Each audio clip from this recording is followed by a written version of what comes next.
అందరికీ హాయ్ అండి. Welcome to Sakhi sweet home. Carrot halwa 1 KG క్యారెట్స్తో చేసి చూపిస్తున్నానండి. 5-10 నిమిషాలలో అయిపోతుంది. చేయటం కూడా చాలా ఈజీ. పాలు, నీళ్లు అలాంటివి ఏమీ అవసరం లేకుండా ఇలా చేసి పెట్టారంటే ఎక్కువ రోజులు నిల్వ ఉంటుంది. అచ్చము ఫంక్షన్లలో చేసే క్యారెట్ హల్వా లాగానే ఉంటుందండి. ఖచ్చితంగా ట్రై చేయండి, మీకే నచ్చుతుంది. ఇక్కడ నేను 1 కేజీ క్యారెట్స్ తీసుకున్నాను. ఇవి తీసుకొని వీటిపైన కొద్దిగా ఇలా పీల్ లాగా తీసేసానండి. తీసి అటు ఇటు కట్ చేసి కొనలు మంచిగా కడుక్కొని పెట్టుకున్నాను. ఇలా క్లీన్ చేసి పెట్టుకోవాలి. ఇప్పుడు పెద్దగా హోల్స్ ఉన్న దాంతో ఇలా తురుముకోవాలండి. అంతా ఇలా తురిమి పెట్టాను. ఇలా తురుముకొని చేసుకుంటేనే చాలా బాగుంటుంది క్యారెట్ హల్వా. ఇప్పుడు పొయ్యి పైన ఒక కుక్కర్ పెట్టుకున్నానండి. ఒక 2 టీ స్పూన్ల నెయ్యి వేసుకోవాలి. నెయ్యి ఎక్కువ అవసరం లేదండి. ఇప్పుడు మనము తురుము పెట్టుకున్న క్యారెట్ వేసుకోవాలి. ఈ విధంగా చేయండి, తొందరగా అయిపోతుంది కుక్కర్లో. 1 నిమిషం పాటు ఇలా కలుపుతూ కొద్దిగా ఫ్రై చేసుకోవాలి ఆ నెయ్యిలో. ఈ క్యారెట్ తురుమునంతా కొద్దిగా పచ్చి వాసన పోయి మంచిగా స్మెల్ వస్తుందండి. 1 నిమిషం పాటు ఫ్రై చేసుకుంటే సరిపోతుంది, ఎక్కువ అవసరం లేదు. ఇలా ఫ్రై అయిన తర్వాత దీంట్లో 1.5 కప్పు చక్కెర వేస్తున్నానండి. ఇంట్లో ఉన్న చిన్న కప్పేనండి నేను ఎప్పుడు చూపించేది.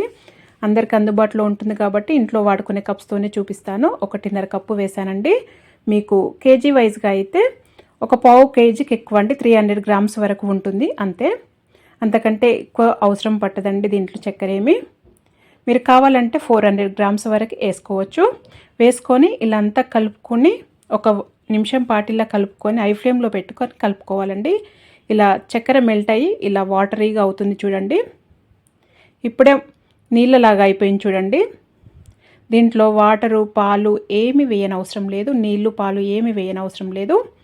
ఇప్పుడు ఇలా అయిన తర్వాత మూత పెట్టేసి ఒక 5 విజిల్స్ ఉడికించండి. చక్కగా ఉడుకుతుంది. హై ఫ్లేమ్లోనే ఉడికించండి. ఒక 4-5 విజిల్స్ వస్తే సరిపోతుందండి. చూడండి, అయినా కానీ ఇంకా వాటరీగానే ఉంది. ఇది చక్కగా ఉడికిపోయిందండి.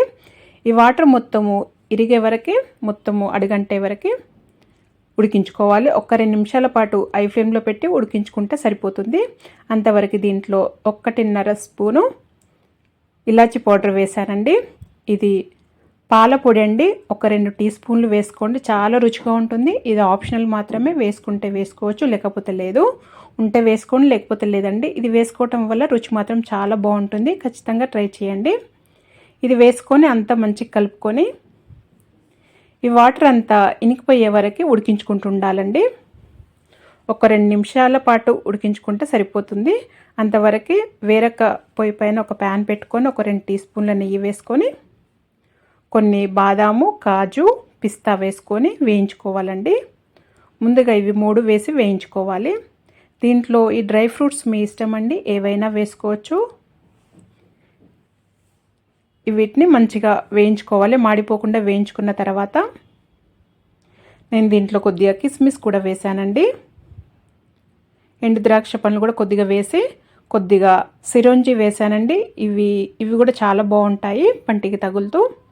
ఇవి కూడా ఏ డ్రై ఫ్రూట్స్ అయినా మీ దగ్గర ఉంటే మీకు ఇష్టం ఉన్నవే వేసుకొని వేయించుకోవాలండి. ఇలా వేగిన తర్వాత మనం ఇది దగ్గర పడింది చూడండి, అయిపోయింది ఆల్మోస్ట్. ఇలా ఒకసారి కలుపుకొని ఇప్పుడు మనము ఫ్రై చేసి పెట్టుకున్న ఈ నట్స్ వేసేసుకోవాలి. వేసేసుకొని ఒకసారి ఇలా కలుపుకొని రెడీ అయిపోయిందండి. అంతే, చాలా బాగుంటుంది. చూడండి ఎంత చక్కగా ఉందో.